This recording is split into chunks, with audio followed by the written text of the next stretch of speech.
Hi guys, how are you?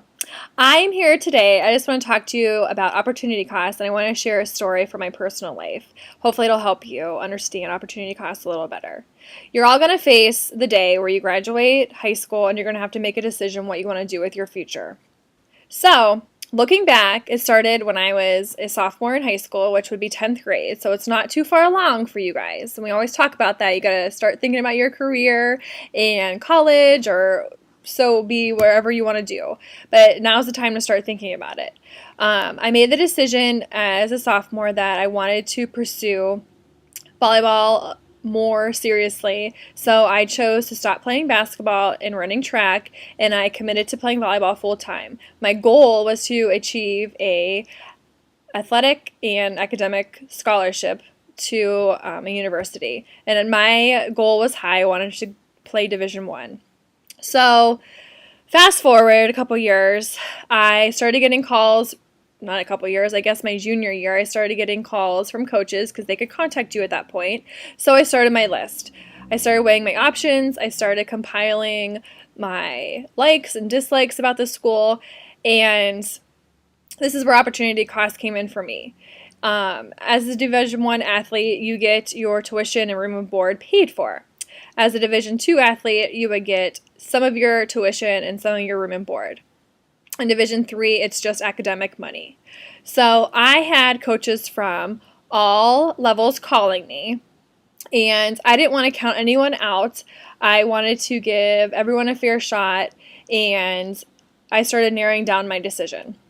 It started with Youngstown State University, which is 5 minutes away from me and my family, and it was a great opportunity, but it was just a little too close for me. It was a 1AA school, so I would get most of my school paid for, but it was important that I went away and got out of that area because I wanted to meet new people and experience different things. So Youngstown State was out of the picture immediately. Next was Robert Morris College, and that is in Pittsburgh, Pennsylvania.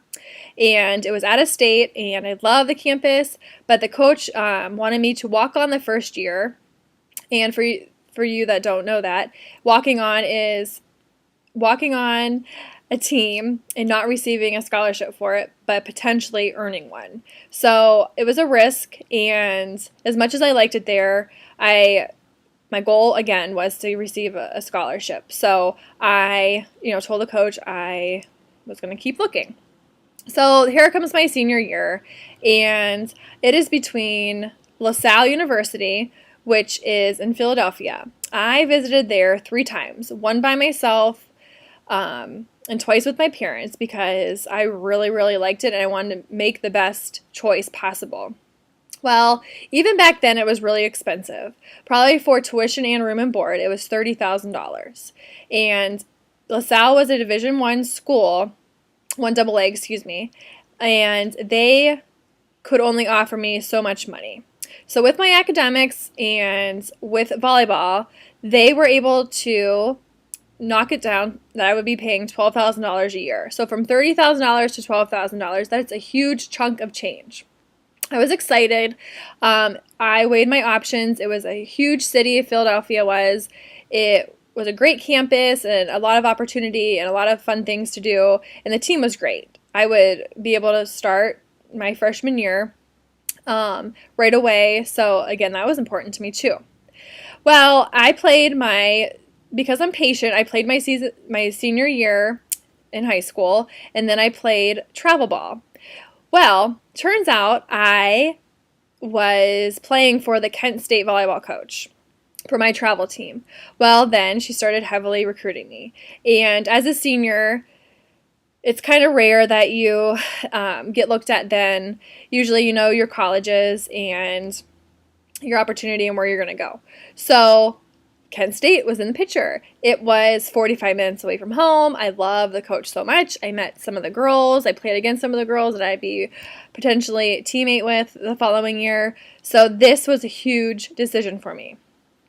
Okay, so as anyone would do, you sit down and you weigh the opportunity cost, which for me was monetary. What did I want to pay? What would I be getting from Kent? What would LaSalle be giving me? So I wrote down so you could see.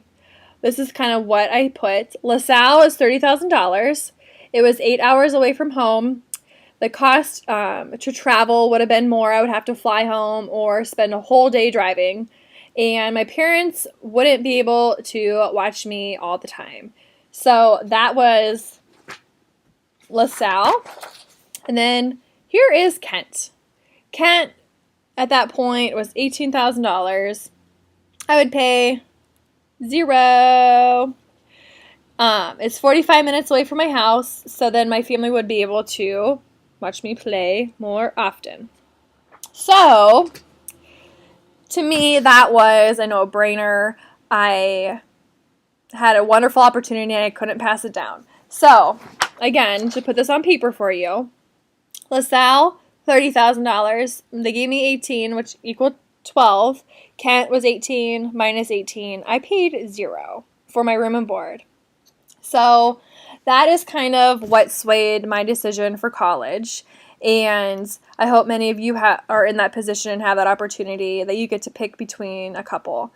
Obviously, I wanted to be in education, and both of them had it. So obviously, I looked at all the education programs. Kent was a great program, and so was LaSalle. And I don't regret my decision whatsoever. I came out of school debt-free, and coming out of LaSalle, I would have 12,000 times 4. You do the math. It would have been a lot more money. Potentially, I could have earned more and more money every year, but it wasn't a risk I was willing to take. So that is my story, and I hope that you have a great lesson on opportunity cost. Thank you.